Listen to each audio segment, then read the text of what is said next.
You should go as the ring or the eye, and I'll go as Frodo, and depending on which one you are, we'll either be together or I'll run away from you the whole night.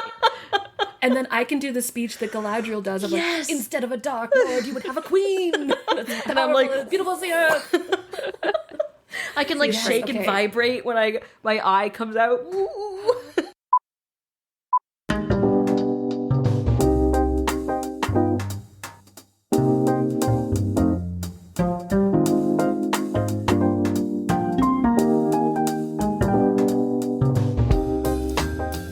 Hey everyone, welcome to BYOB, the Bring Your Own Book podcast. I'm Kelly. I'm Nikki. And I'm Tilly. Welcome back to our J.R.R. Tolkien mini-series. This week we're completing The Fellowship of the Ring. The original series was split up into 6 parts, so in this episode we're going to be discussing from the chapter Many Meetings until the end of the book. Can you believe it? Look how far we and Frodo and company have come! Yes! So I didn't think I'd make it.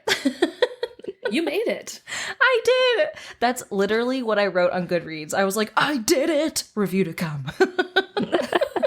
And isn't this one the longest too? The Fellowship? Yes. Oh. Yeah. So the worst is over. Not the worst, but like the longest amount to read in one go is over. Yeah, because I would say the best is over. Ooh. Because this is my favorite of the trilogy. Oh no. I was talking to my partner earlier about having finished this part of the book and how it was like so exciting, so many things happening. And he was like, yeah, not at all like the beginning of the Two Towers, which is really boring. And I was like, don't say that. I haven't started it yet. Oh my God, no. See, I talked to someone and she said that this one is the slowest. And then it gets better because she was saying about how it was split up into 6 parts. And she's like, so if you think of it like as the beginning of one big book, you're just getting started. So then it gets better and better. So now I'm really conflicted. Well, I mean, I think people have different opinions too. Yeah. That's the thing. Yeah, and Kelly had messaged me. I mean, I'm assuming a lot of people here have watched the movies if they haven't read the book. So not spoilery. Yeah. Kelly finished the book and she goes, doesn't Boromir die? And I was like, yes, he does in the Two Towers. But because the Two Towers is just the middle of this long book, they didn't have a definitive way to start the movie.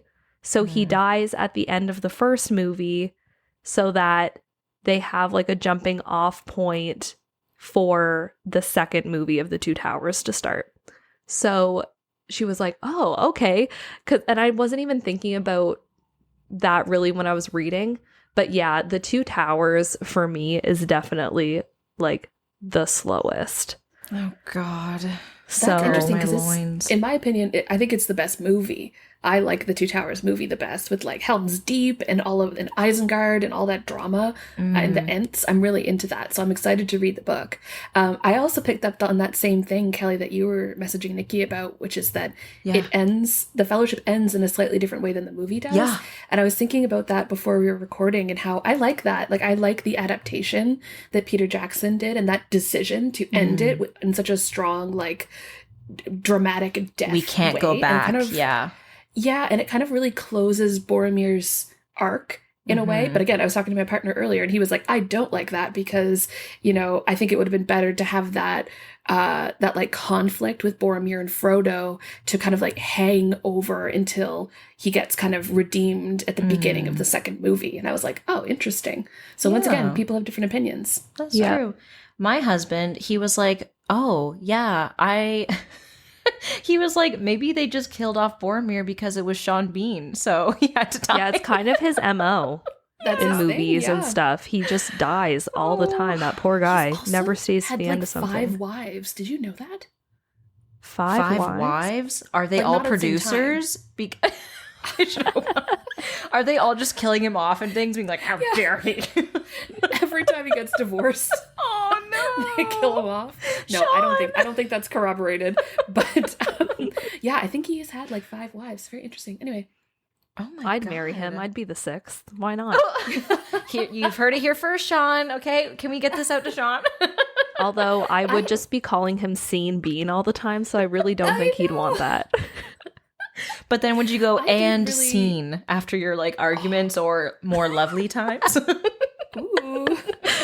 I really did like Boromir in the book more than I was expecting to. I think I talked in the last episode about how, like, when I was younger and I watched the movies, because I already knew that Boromir would have this, like, conflict with Frodo near the end of the first movie, I kind of had this, like, bad feeling about Boromir through the whole movie and how I kind of, like, didn't trust him or didn't like him. Because I think it's foreshadowed a lot, that he's kind of being taken in by the ring. But I found a lot to love of him in the books that I wasn't really expecting to. And maybe that's partly because I'm older now and because I know kind of his story, I can kind of sympathize with him more. Yeah. But that was a nice thing, is that I felt a lot of things for Boromir. Yeah. Unexpectedly. I feel a lot of things for Boromir too, but they do set him up to be the bad guy from the beginning. The very first thing we see of him is him saying to Aragorn, like, basically, who the fuck are you to think that you can do this? And everybody's like, well, he's the heir of Isildur, so he like kind of can. And Boromir's like, oh shit, my dad is seat warming for you in Gondor right now as the steward, so maybe I should like back it up a little bit. But then we see also in the movies, I don't know if they're in the original, but in the extended editions, we see some I don't know, like flashbacks of Boromir, his brother Faramir, and their father, and basically how their father like brushes off Faramir all the time. Yeah, he's the second youngest son. Yeah. And so he really loves Boromir. Boromir's going to be the heir. He's going to be the next steward of Gondor. And so you can see all of the pressure that Boromir is under. And really the two brothers have a very kind of like tragic life when you think about that with their father. So I definitely think he was a huge piece of shit sometimes, but I was like, maybe he's just a piece of shit because he's so sad. And then I feel bad for him. I know, and that pressure, I mean, in the movies anyway, that pressure doesn't make him like a cocky guy necessarily in the way that you would expect. Right. It kind of seems like he's always embarrassed by being kind of prioritized by their father. So yeah, I'm excited to kind of learn more about Boromir, see how the book handles his death, and I always loved Faramir in the movies because he's that boy with wavy hair. That's my thing. So I'm excited to meet him as well. Yeah. I gotta say, I did not connect a lot with Boromir, but not because I didn't like him. I just like, I think it was just the writing style because it's very formal in a way. So like, I don't know. Maybe I just missed things. I have no idea. But like I definitely picked up on all the clues of like, okay, this guy's shady. This guy is like, think the cogs are turning in his head, like all these things. But like I had a hard time connecting to quite a few of the characters, which I will definitely talk about later. Listeners, if you haven't noticed, we're going right on in. This is not spoiler free.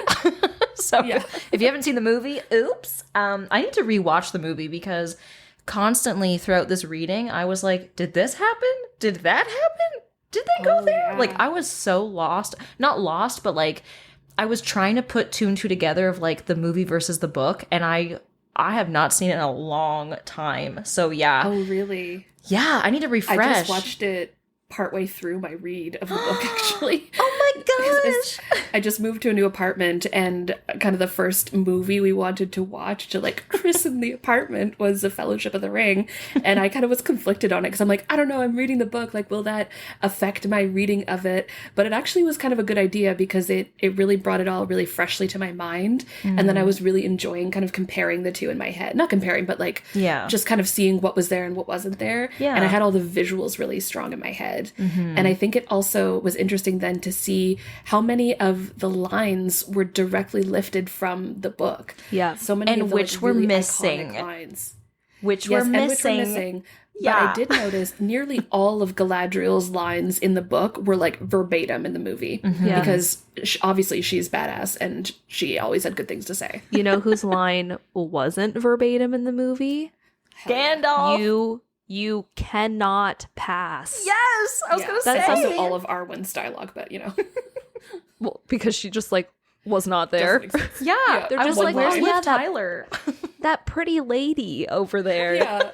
That's it. That's all she is. She's just like some pretty elf lady. This seems pretty on brand for Tolkien, I gotta say. He was like, oh yeah, there was a lady there. But we did get Galadriel, so I was like... She does become a little bit more of a big deal in the later books, especially because we see at the end that she makes a really big decision focusing on her love of Aragorn. So she does come around more later, but that was something, I think, because it's been so long since I've read the books, I kind of really forgot that Arwen like isn't really a thing at all. But I do like that they made her more prominent in the movies. I think that the way that Peter Jackson did it was very tasteful, like just replacing Glorfindel with Arwen, getting Frodo and his friends to Rivendell. I think that those things were a really smart way to take out a character that would only be there for a few minutes and just help branch this like very important overarching plot line. So yeah, I loved it too, and especially being a kid watching the movie, seeing the lady elf not like be scared or needing saving, like she's the person saving someone is really powerful. And the fact that she's kind of sexualized in the second movie, but in the first movie she's just really powerful. And, you know, she's like speaking the spell to like get the river to come up and kill all the Black Riders and doing all this stuff. I just really loved seeing that in the movie. So yeah, I was pretty bummed when I got to the one line that she appears in the Fellowship, which is not even that, you know, we as the reader get to see her. It's just Frodo being like, I noticed someone across the hall. Her name was Arwen. Here's whose daughter she is. Here's what she's called by her people, and moving on. And I was like, no. Yeah, I think there's really only her and one other female that have strong roles to play in the series. I mean, her grandmother Galadriel is a strong character, but not in the same way as Arwen. Yeah. In the second book, we get Éowyn. Hell yeah. Whose father or uncle? Uncle is the king of Rohan, and she's a shield maiden. So she actually goes into battle to fight with all of the other mortals, and she's an icon. She is cool as fuck, although I do feel really bad for her because she's like, I love Aragorn, and Aragorn's like, fuck you. He says it nicely, basically, but... Because he's very nice. Pardon? Yeah, she is in the movie. In the Two Towers. I'm trying to remember. She's like one of the main characters. She's got the long, beautiful the dark hair. No. Oh. She's the one of the Aunt Zelda in the Chilling Adventures of Sabrina. You would recognize her if you saw her. Okay. I've only seen a bit of the new Sabrina because it wasn't really for me. I don't know. I haven't seen these in so long. I'm like, oh my god. I feel so I think we need to watch them all together is what I'm hearing. Yeah. The extended editions. Okay. I have something that was changed in the Fellowship extended edition from the book that actually pertains to one of the questions, or my question. Tilly answered that she really loved the gift that Galadriel gave to Sam. Oh, sorry. Yeah. This is our Instagram questions you're talking about? Oh, okay. Which was the box of Earth. Yeah, of Earth. But in the movie, she gives him rope. But that I think the reason for that is because they explain why the rope is so important in the book. But the Earth doesn't really like come up again. So to replace that and not have to have a whole other scene where they're just talking about the elven rope, Galadriel gives Sam rope as his gift. So I thought that was kind of cool watching that back. I was like, oh yes, economizing. Great. Good job. Yeah, and he does get the rope in the book, just not from her directly. That's not like her gift to him. It's kind of like they get rope, they get clothes, they get lambus bread, and they get canoes. Those are all like basic survival items. But then, yeah, her special gift to Sam is dirt. A bit of earth, I think from Lothlorien, right? And the idea is from that her when he gardens. takes it back from her garden, and the idea is that when he takes it back, he'll be able to grow more beautiful things out of it than he would be able to in just Shire dirt. And I just thought that was so lovely, especially for Sam, who is the gardener, like that's his profession, but also he's kind of like the glue that holds people together, and he like kind of encourages people to bloom. And so I thought it was a really like poetic gift. I really loved it. I was just thinking of Jack Sparrow, but Sam going, I got a box of dirt. How dare you? I was waiting to say that. Yes, I was walking the dog listening, and I heard that, and I was like, like walking, how dare you take my story? That's so funny. God. Mom, great Dad, minds think alike. Yes. Do we, before we go even further into this, should we touch upon what we rated this book? Or what we thought about the whole thing? Or no? Yeah, I guess so.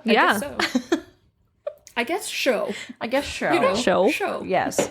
Oh, but quickly before we do that, I gotta go back to when Nikki said, you cannot pass what Gandalf said. Yeah. Sorry, because I totally blew it past that. No, that's okay, because I noticed that, of course, when I read it, and I was like, you cannot pass. Then I kept like hearing it as Sir Ian McKellen being like, you cannot pass, right? And I was like, oh my God. But also, it made me think of the story about the Terminator when Arnold Schwarzenegger was like, if I'm a robot, I should say, I will be back, because it's more proper, it's more formal. And the writer was like, I'm a writer, you're an actor, let me worry about the script. And I was like, oh God. But then can you imagine him saying, I will be back versus I'll be back? Like, hello? Right. So they must have did that with this and just thought, I like you shall not pass better. It does have a different connotation with the word shall. Yes. Like, I don't know. It does make a difference. It's such a small difference. It's like, I won't let you versus you're not able to. Boom, take that. Whatever it was called, Balrog. What was it? The Balrog of Morgoth. Yeah. Take that. Yeah. Big, scary fire demon from too deep. They delve too deep and Yes. too greedily. Go back from whence thou camest. There is like a fan theory that Balrogs have these kind of like wings that are not useful. Okay. Which I don't agree with, but yeah, people think that they have, because they're drawn a lot with wings, because there's one line, I don't even think it's in this book, it might be in the Silmarillion, where they explain the Balrog as having kind of like a wingspan or something, but it's talking about its arms. And now there are a certain niche of people that really have this idea that they have wings. But I'm like, if it had wings, why would it fall into the chasm? Yeah. That doesn't make any sense. Right? Right? What a dramatic So anyway, moment, too. You've heard it here. They don't have wings. Confirmed. That was such a dramatic moment. Sorry, Kelly, I know you want to talk about ratings, No, but that's I want to talk about this for a second. That's okay. Which is just like, of course, the allegory, right? The fall, Lucifer and falling and all that stuff it was so present in that moment. And the Balrog being like this like hell spawn, right? This like big fiery thing. And then kind of like defeating good and evil. I don't know. It was just like a lot. It was such a short moment in the book, but it was so like full of possibilities of, I don't know, like romanticizing it, I guess. I don't know. I'm really connecting to that scene. I do really like the scene at the Bridge of Khazad Dûm. I think that it really just like encapsulates everything that they've been going through in like such a short period of time. Everything now is coming at them all at once instead of seeing it in little snippets throughout the whole thing. So that whole time you're like, I don't know, I was listening to the audiobook while I was at work and I was like, okay, let's go, keep running, run faster. Like I had that kind of visceral reaction just listening to the audiobook. Yeah, and like things falling down around them, and the orcs are coming after them, and then there's this like giant thing that even the orcs and the cave troll are scared of. That was such a scary moment to be like, oh no, there's something worse actually. And Gandalf is maybe not going to be invincible this time. It's so scary. Oh, but so good. That was really good. Oh my gosh, that was one of my favorite parts, like A Journey in the Dark and that following chapter, because they're still underground. Oh my gosh. Yeah. Shall we talk about our ratings, Kelly? Yeah. Who would like to start us off? I mean, Tilly. I can start. Yes. Yeah, sure. I have voluntold you. I love it. So I loved reading this book. I gave it a 5 out of 5 stars. I had read it before, but a very long time ago. And since then, I'd seen all the movies about 1 million times. So I was like really familiar with the kind of plot and the basic story. But I really loved reading it. I think there's so much detail. Like, it's really obvious that Tolkien spent so many years building this whole world. And I really loved kind of the whole lore that he like teases throughout it, of the like backstory of other characters that you don't even know, and like the folk tales and the songs.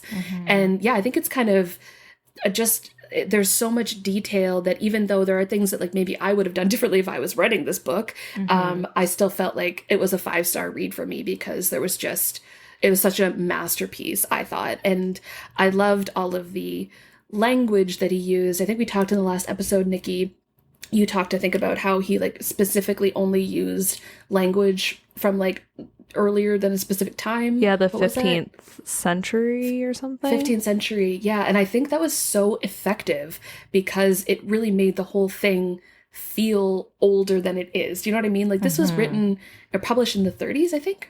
Yeah. But it feels older. It feels like it's been around a longer time. It feels almost like mythological. And so, yeah, I had a great time reading it. I was expecting it to be denser than it was, mostly because when I read it for the first time, I was quite a lot younger and hadn't read a lot of really like older texts. But I still thought there was a lot that was happening, even though I didn't find it too confusing, which was great. So yeah, I ended up giving it 5 stars. I loved it. Samwise Gamgee forever. Agreed. Have you guys seen this TikTok? Did I send it to you? There's this girl on TikTok who has this theory about like when you first encounter Lord of the Rings, you're in love with Legolas because he's like the unattainable hot elf, and then like the older you get, the more you're like, you move into liking Aragorn because he's like sword husband. Yes. And then I'm in the third zone now, which is then you fall for Samwise, who is bisexual plant dad. So we'll have to find that TikTok and link it in the show notes, because it's very funny. And also that's where I feel like I am right now in my life. I'm like, I want Samwise Gamgee, bisexual plant dad. Oh my god, I'm totally at the Aragorn stage, because like when I was younger, I was like, yeah, he's fine, but like Legolas all the way. Now I'm like, oh my god, Strider, Aragorn. Yeah. Hey. Sword husband. I'm still in my Legolas phase, but I think that's also telling our ages. Maybe we're all Well, I am the oldest of the three of us. So, but are we talking book character or movie? Because Orlando Bloom as Legolas. Okay, I agree. I'm on the same page, but I haven't seen enough from him in the book yet. So yeah, debatable. That's fair for me. Yeah. I also, sorry, one last thing about Samwise, because I love him. I really feel like, who was it, Sean Astin, who played him in the movies? I feel like he did the most faithful representation of a character of all the actors, because even reading Sam's dialogue in this book, I'm like, it is written the way Sean Astin performs it. Like, it's amazing. I mean, I'm not trying to, like, compare the actors, because I think they're all amazing in the show or the movies, obviously, but I was just really struck by how much Sean Astin understood this character. Yeah. Nikki, would you like to tell us the rest of your thoughts on this book while you're there? Yeah. So this is my favorite part of all of the series. Wow. Book 2, The Ring Goes South, is my absolute fave. I love when the party gets to Lothlorien. That's, I think, because I saw the movie when I was so young, that aesthetic really is in my mind when I'm reading these books. And seeing Galadriel and Celeborn is just so magical. I love the gifts that Galadriel gives everybody. I gave this book a 5-star. It's one of my favorite books ever, ever, ever. We'll get more into the gifts. I have some fun tangenty facts for you guys revolving around that. But yeah, this was just so much fun to reread, especially mostly listening to the audiobook with Andy Serkis.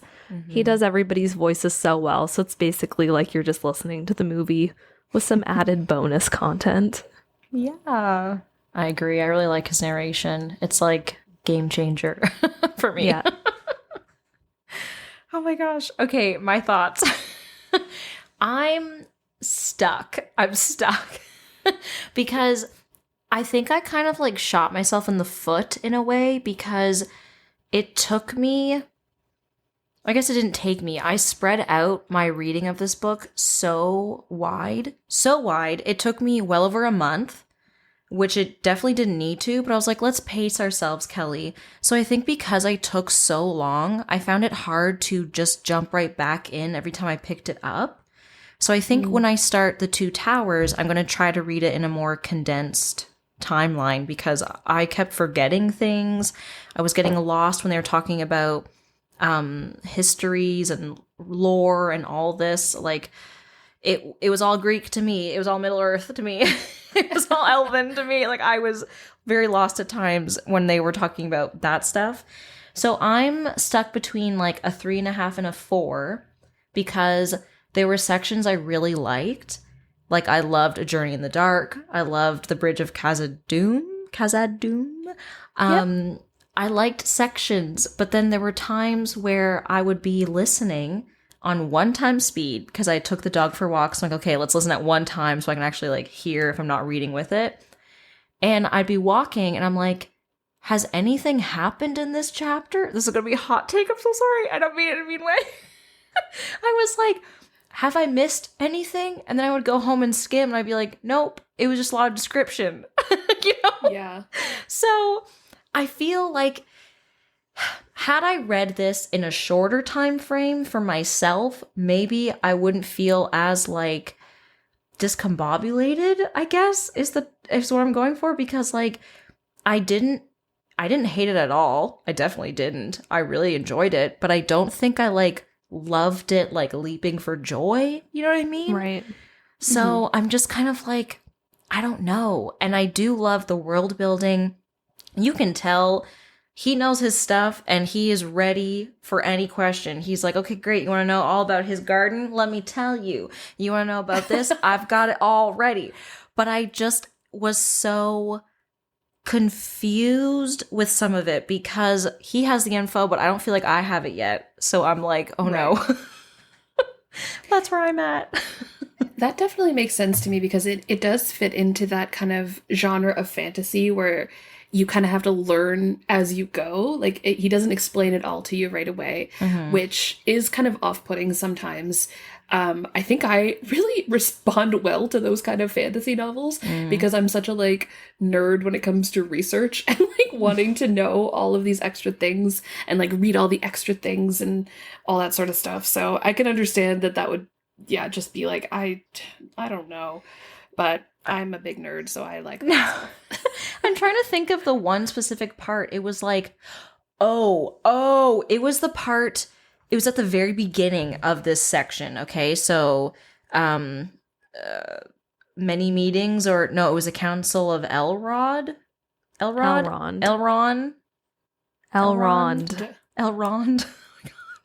See, I'm like, oh my God. Okay, that chapter, when they were talking about the history of the ring before Gandalf's bit, before Frodo's bit, all that stuff. Oh my gosh, I went and talked to my husband and I was like, I feel so lost. I feel like someone is speaking another language in front of me and I'm like, yes. Oh, cup. I know cup. You know, like, that's how I felt. That's how I felt because I was like, what place are we talking about? Who is this person? What? Because all these names in different languages that I've never heard of. We don't talk about it again. Or it's like, oh yes, this name, you've heard it before, but I won't tell you who they are. So I'm like, that's where I got so lost. And I think then I started worrying, is it because I took my time to read this that I'm like, who the hell is this guy? Like, I don't know.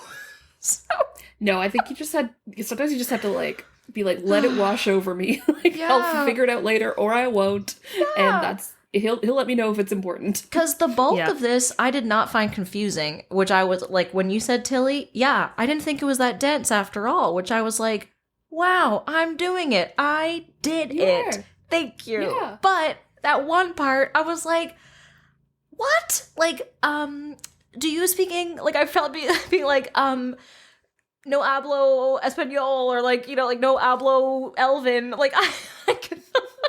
I know more Spanish than what he was talking about, okay? So, I don't know. So, yeah. It is a lot, and that's how all the books are going to be. Yeah.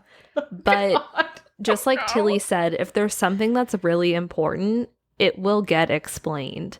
Okay. Yeah. A lot of the stuff, the names like passing, like if you look online, you can find all of the like family lineage from Aragorn all the way up to Elros, who was the first king of Numenor. They could mention every one of those names. They're not important. It doesn't matter. If something's just like, oh yes, this person, ignore it. Mm-hmm. Okay. Does not matter in the grand scheme of things. Oh god. Okay. I think I'm gonna need to like print out a laminated map of Middle Earth and be like, okay, right now they're here. Now they're talking about here. Because every time they're like, should we go this way or that way? I'm like, I don't know. Like, which way is that? Where is everything? You. Wow.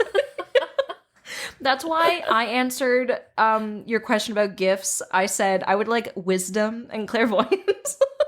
I thought that was so funny because I was just talking specifically about the gifts that she had bestowed on people. Oh, okay.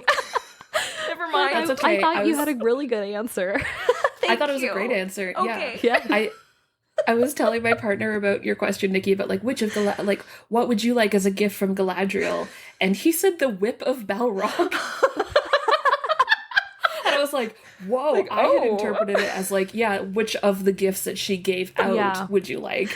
But he was like, no, she can get it. Yeah. I want that. I just figured she has all sorts of things to give. She's magical, superior being. Yeah. So I thought, you can give me what I want. I don't know. I think she could. Oh my gosh. I realized while I was reading this book, I'm like, I gotta dress up as Galadriel for Halloween. Maybe this is the year. Yeah. Because I feel like I can do that with my hair. And I think I could have like I have little elf ears, and I could have like the little, you know, silver circlet thing that she has around her, and like white robes. I think it would be amazing. Yes. I support. Thank you. Yes. Yeah. We should all just go as Lord of the Rings characters for Halloween. Oh my god, Nikki, who would you go as? I would probably go as Éowyn and make some like badass armor and like get a sword. Because why not? Why not? Oh my god. What about you, Kelly? Or I would go as Gimli because I would stay really warm. Oh, that's true. Canada. That's good. And I'm short, so it's fine. I like funny costumes, so I would probably be either the ring itself because all powerful, or the eye of Sauron. Be like, I can see all, bitch. Yeah, like where are you? Oh my god. Yeah. No, you should go as the ring or the eye, and I'll go as Frodo, and depending on which one you are, we'll either be together or I'll run away from you the whole night. And then I can do the speech that Galadriel does of like, instead of a dark lord, you would have a queen. And I'm like, beautiful as the earth. I can like shake and vibrate when my eye comes out. Ooh. And Aaron and Scott can just sit back and watch and be like really confused about how they've gotten here in their lives, and we'll be like, yeah. But oh then my God, no, Aaron would absolutely dress up. I think he would be a killer Aragorn. Yes, but then you have to get Gandalf, your cat, to come out and go And we'll be Oh, like, you yes. shall not pass, or you cannot pass. Boom. Oh my god, Okay. and I can make Gatsby Sam because he'll like kind of sit, so I'll just put him in a basket and carry him with me everywhere. Oh my god. Okay, this sounds like a whole TikTok waiting to happen. Yes, but Scott would want to be Gollum because Scott is extra like that. Scott, I love that. yeah, he would not want to be Scott, like a he has to hunky commit guy. though. He needs to get like dirty and wear a loincloth. You know? I'm sorry. He needs to- I'm sorry. You can't I don't be know if you Gollum know when my you are husband precious. or not. Scott will commit. Does that sound nice? What? And he'd have to call you his precious if you were the ring? I Oh. mean, Yeah. that sounds okay. I don't know about that. I'm gonna just tell him no. I don't like that part. But knowing Scott, he doesn't want to. I mean, maybe he'd want to be like a badass elf, but I think he'd want to be Gollum just for the meme of it, because that's how he is. He's like no qualms. I have no embarrassment. And I'm like, oh god. So He'd I love also be that. the easiest one of us to make look bald because his head's already like has a really short Buzzed. like buzz cut. yeah. So I mean, Great. he's basically asking for it at this He was point. born to be Gollum.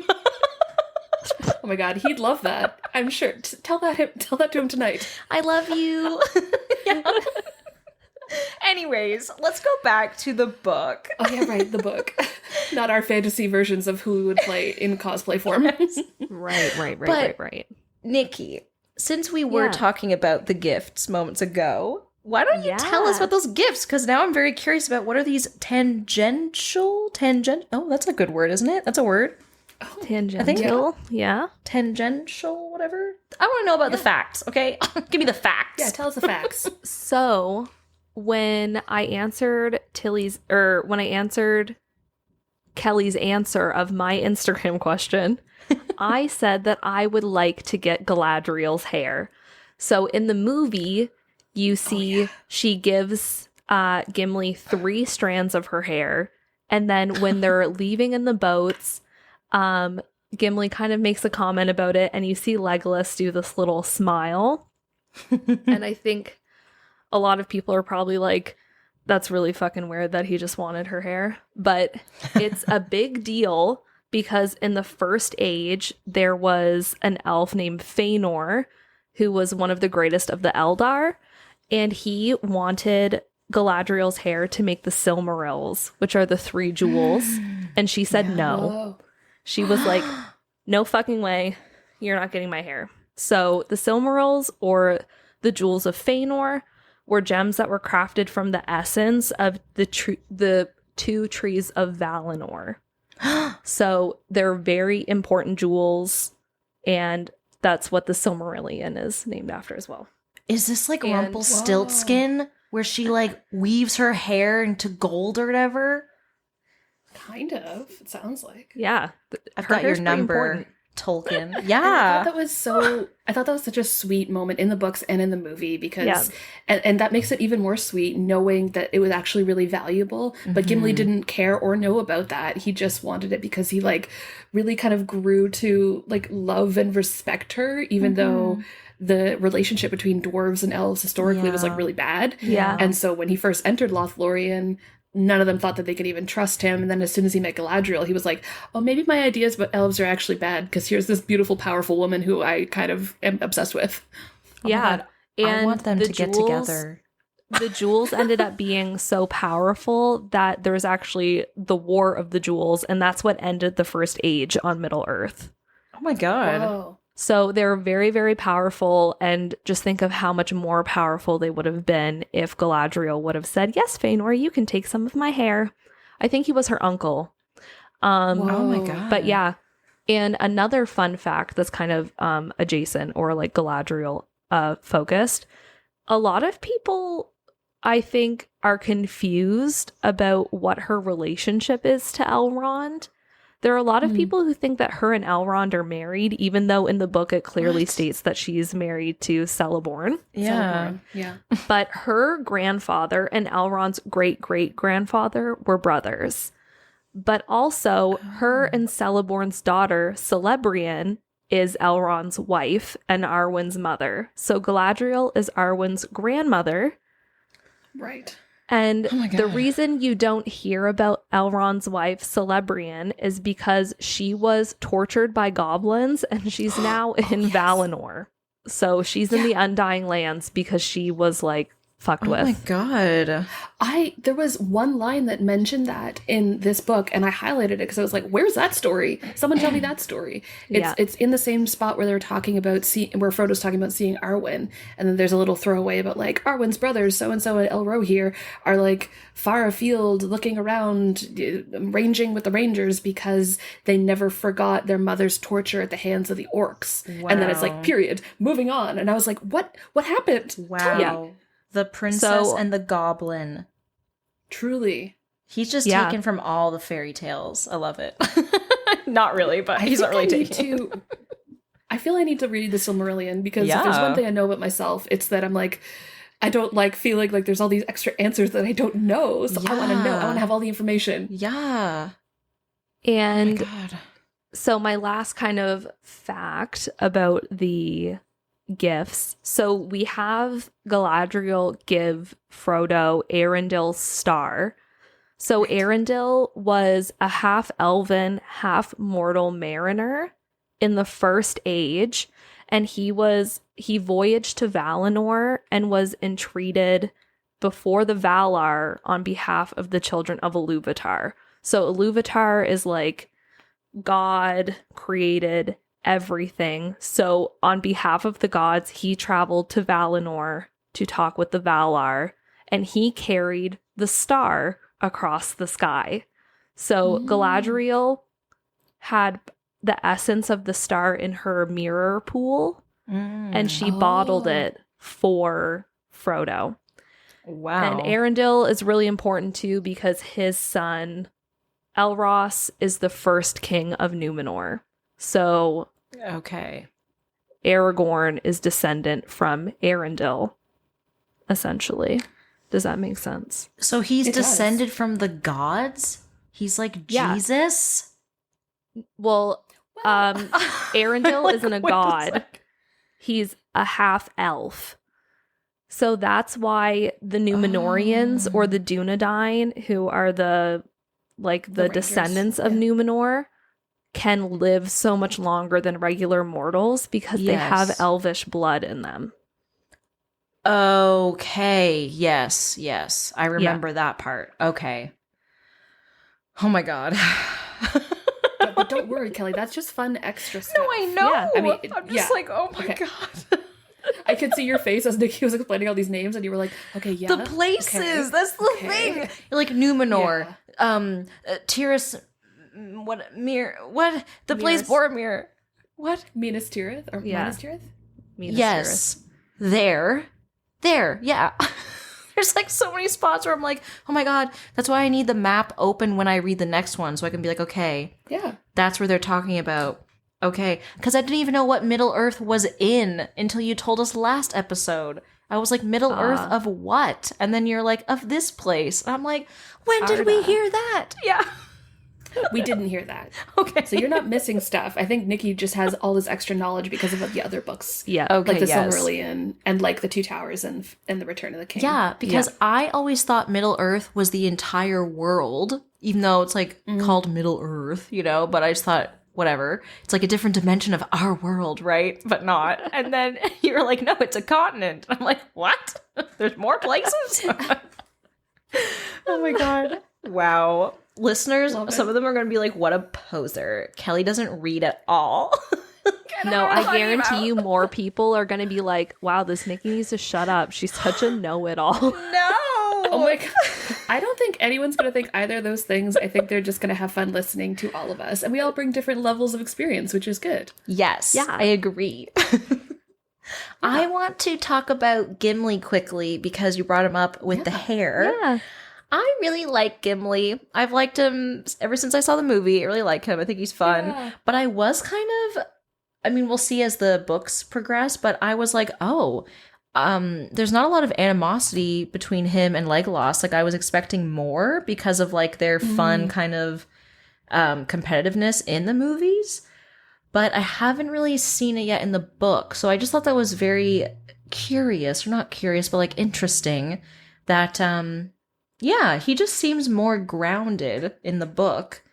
And I like that. I enjoyed reading him. I just thought that was an interesting change, or it felt like a change to me, but maybe more happens. I don't know.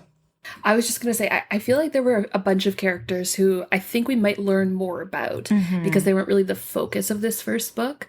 Because I wondered that too, and I remembered the same thing, that they had this competitive nature in the movies, and I think it's kind of referenced that they maybe don't get along very well, but we don't see a whole lot of it. And maybe that'll be kind of focused on more in the later books. I don't know. Yeah. I feel like in this book a lot you see more they kind of are playing this game like, well, I don't have a problem with you. Well, I don't have a problem with you either. So they're both very stoic in the way that they treat each other, at least in the conversations and the interactions we get to see between them. But I did get a few moments like when oh my god, what's his name? Haldir, when he is saying, we have to blindfold the dwarf. And Gimli's like, well, if I'm going to be blindfolded, then Legolas has to be blindfolded too. I don't care about anybody else, but Legolas has to be blindfolded. And Legolas just goes, okay. Like, all right, that's fine. Wasn't it that same chapter where they were talking about like the wars and histories before, and Gimli was like, oh yeah, and then this happened, and then Legolas was like, I don't remember that, or like, I didn't remember it that way, and I was like, oh. Yeah. So we have little snippets, but yeah, I am curious to see how they progress in the books, because I liked that. I want more Merry and Pippin content. Yeah. Well, you get a lot more in the second book. Ooh. With the Ents and everything, with Treebeard. Okay. Yeah. I was just really tickled by how Merry and Pippin were like so eager to go along with Frodo. Yeah. And Rivendell, when they're talking about going with the company and like who's going to go. And Sam was kind of always like, I'm not leaving Mr. Frodo. But then Merry and Pippin were both like, what are you talking about? We're not going either. Like, they've got to have people, they got to have us, they got to include us. We'd rather die than not be there. And I was just like, oh, my heart, these sweet chaos boys. Yeah, I definitely, because in the Two Towers, you get so many more points of view or different things going on. Everybody is split up at that point. You're watching different places. Gimli and Legolas and Aragorn going one way. You have Merry and Pippin going another way. They've been captured and then they escape. You have Frodo and Sam and Gollum all going towards Mordor, which I think is the most boring part of the second book, honestly. Oh no. Okay. I really like the other characters' journeys more than what Sam and Frodo are doing in that book. But I guess a little repetitive from what I remember. Walking. Yeah. Just a lot of walking and like dirt. That's basically it for them for 3/4 of the book. I have a question. Of course I do. Yeah. But this is more of like a discussion question and not so much, I don't understand question. Okay. So both questions are great. Thanks. I'm interested in hearing both of your thoughts on Sam and Frodo's relationship. So last episode we talked about how he's in the movies they're shown more as friends, and in the books it's more like employer-employee. I am very interested to hear, do you think that there's like an actual friendship now between both of them, or is it like a one-sided friendship between Sam and Frodo, or like what's going on here? Because there were times where I felt they were friends and times where I was like, why did he write Sam? And what were his intentions behind Sam? Like, I'm very, very intrigued and also kind of like, because I don't know if he's just like, I don't know. I'm very conflicted. What do you think?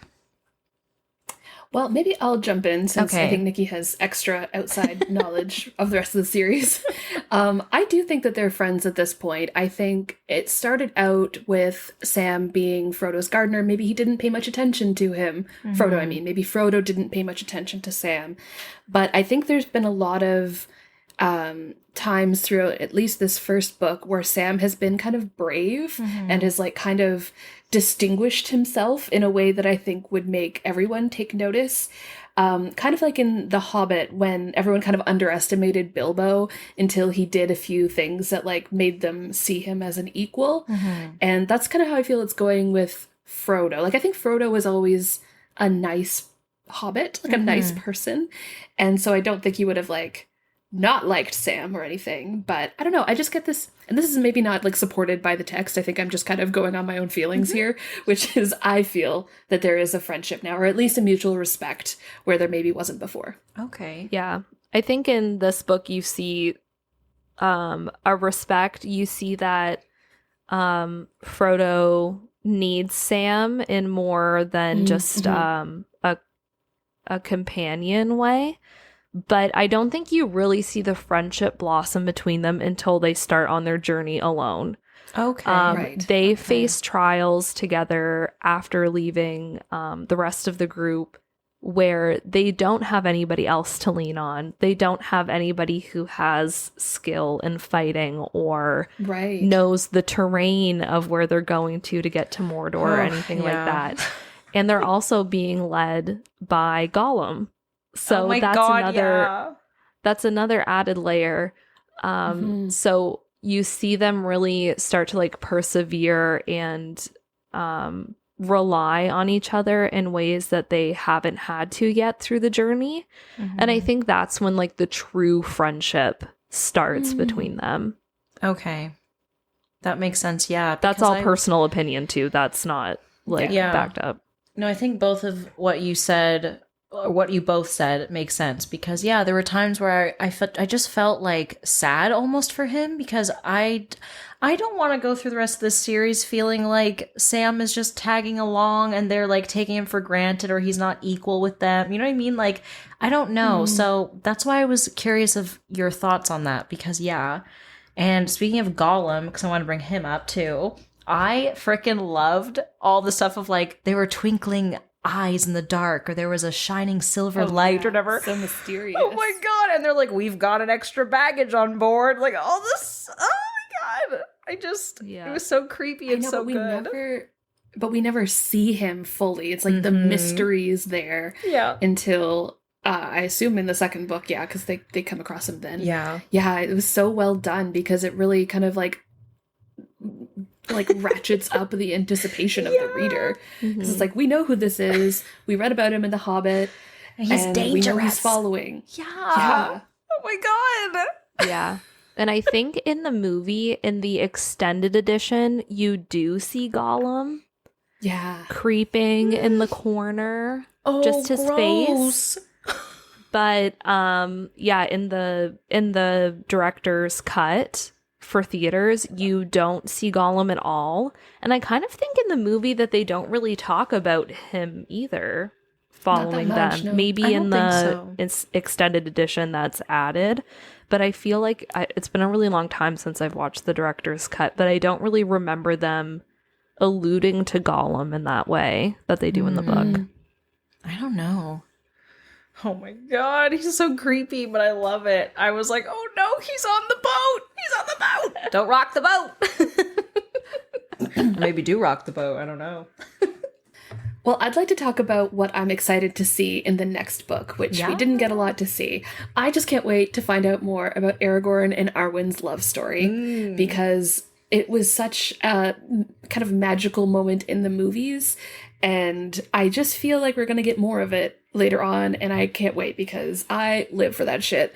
The I choose you, I want to be with you. I think they were like childhood kind of friends, and I think Aragorn grew up in Rivendell. I don't know, I'm just kind of drawing from my basic memories of things. And I can't wait to read more about all grew up living with the elves. Oh, right. Okay. Oh my god. So I'm excited for that. Yeah. What are you excited for, Nikki? I'm really excited for Aragorn, Legolas, and Gimli to be in Rohan. I really love that part of the book, and I also really love that part of the movie too. The worm tongue? Yeah, Grima Wormtongue. he's just so slimy, and there are so many good scenes. Really good moment between him and Éowyn where she tells him off, tells him where to stick it, basically.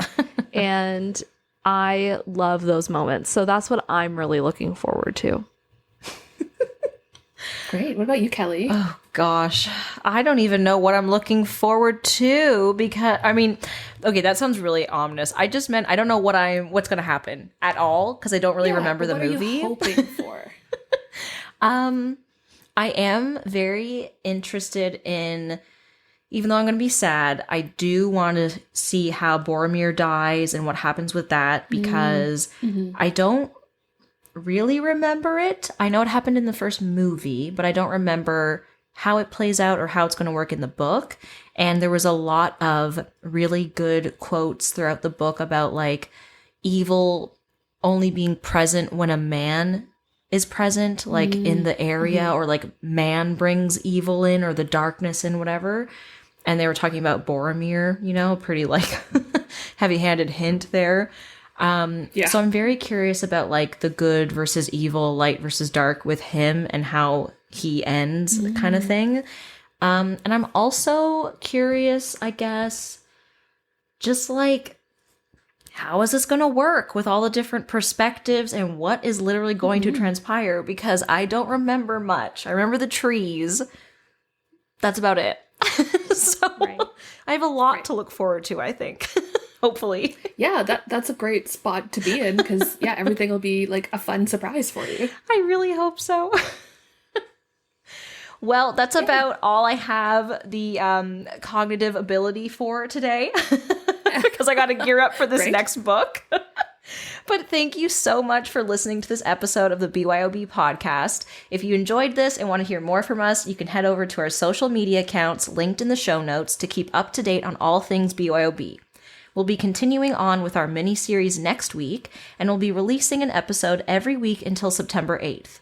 See you next time for part 1 of The Two Towers, and until then, as Gandalf would say, fly, you fools! Cheers!